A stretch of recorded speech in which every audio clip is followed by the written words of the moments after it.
Il existe une autre fonctionnalité qui utilise le symbole étoile qui est en rapport avec les paramètres d'une fonction. Vous venez de voir que le symbole étoile permettait de forcer l'unpacking pour qu'on puisse utiliser un itérable ou un dictionnaire et qu'il soit déballé et utilisé comme paramètre un à un. Néanmoins, cette fonctionnalité que je vais vous montrer n'a rien à voir et fait quelque chose de complètement différent, mais avec le même symbole et en plus dans un endroit similaire.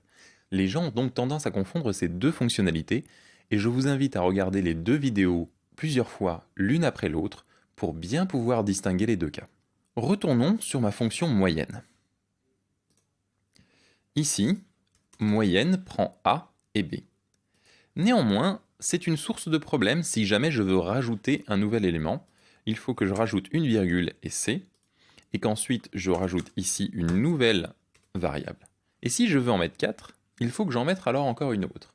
Seulement, il faudra que j'en mette une nouvelle avec une valeur par défaut. Sinon, il faudra que j'en mette une nouvelle avec une valeur par défaut, mais il est quasiment impossible de trouver une valeur par défaut qui n'affecte pas une moyenne. Donc le meilleur moyen pour moi de pouvoir accepter une très très grande liste de paramètres est simplement d'accepter un itérable, ici, et donc de faire une moyenne sur cet itérable. De faire donc la somme sur cet itérable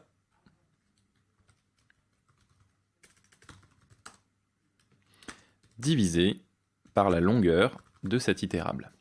Et comme certains itérables n'ont pas de longueur, je vais transformer cet itérable en liste, ou en tuple, afin de m'assurer qu'il a bien une longueur.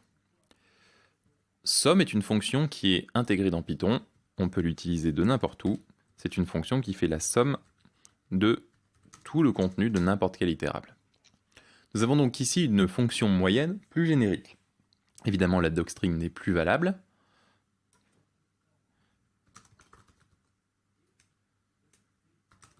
Voilà.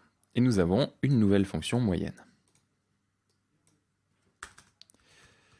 Cette nouvelle fonction moyenne peut accepter n'importe quel itérable et va nous retourner la moyenne. C'est intéressant puisque cela veut dire que nous pouvons avoir une infinité de chiffres dedans et que cela s'adapte automatiquement. Mais cela veut dire aussi que nous sommes obligés de passer un itérable et donc de créer cette liste. Python nous offre la possibilité de ne pas avoir ce problème. Il suffit pour cela de mettre une étoile et de donner par exemple un nom au pluriel ici. Et automatiquement, Python va accepter un nombre infini de paramètres pour notre fonction.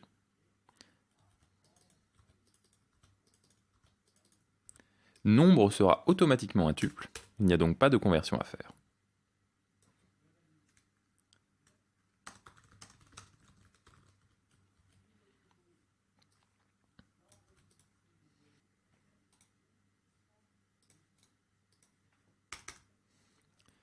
Et donc nous avons le même résultat,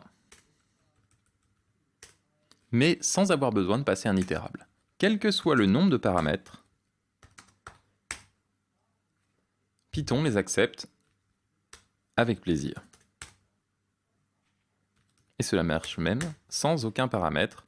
Malheureusement, cela veut dire que nous avons une division par 0, et il faut faire attention à ce genre de détails. Il est donc intéressant de pouvoir vérifier si la longueur du nombre est supérieure à 0. Donc par exemple, if nombre, sachant que nombre étant un tuple, s'il est vide, il sera considéré comme faux par Python, et donc on ne rentrera pas dans la condition. Et donc si on fait if not nombre, nous rentrerons uniquement dans le if si nombre n'existe pas, c'est-à-dire s'il est vide. Nous allons lever une exception. Souvenez-vous que nous pouvons lever n'importe quelle exception nous-mêmes. Vous devez passer au moins un paramètre. Voilà. Et notre nouvelle fonction est encore plus robuste.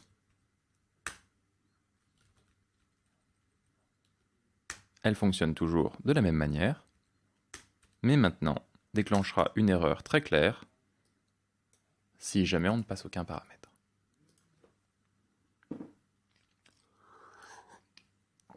Voyons exactement ce qui se passe. Je vais faire une autre fonction, temporairement, qui va uniquement faire un print à l'intérieur.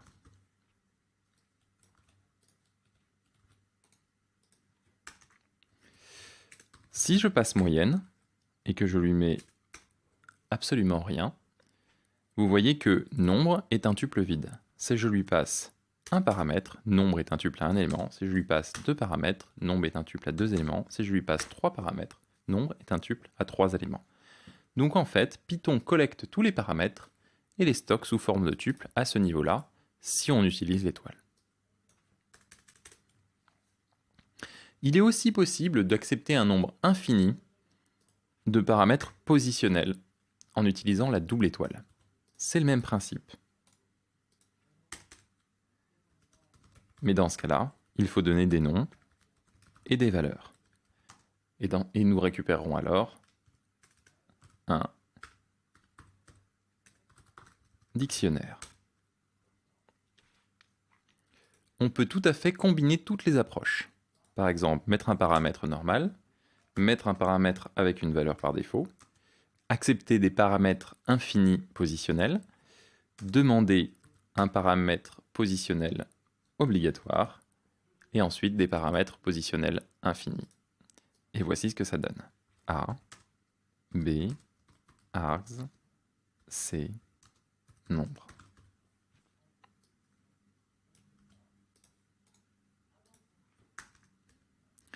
Moyenne, A. A égale 1. Alors 1, A égale 1, A égale 2, 1, chat, des paramètres positionnels qu'elle compte,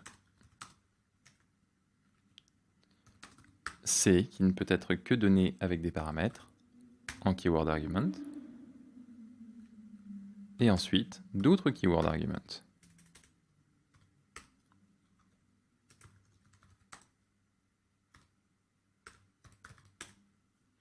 Et tout cela est collecté et mis à votre disposition par Python.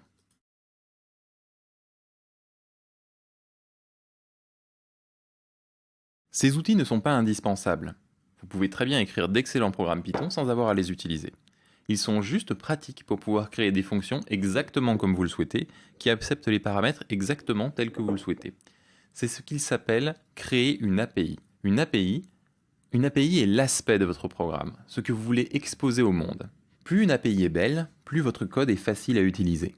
Avoir ces possibilités de gestion d'arguments dans une fonction Python vous permet beaucoup de flexibilité et de créer des fonctions qui sont faciles et belles à utiliser.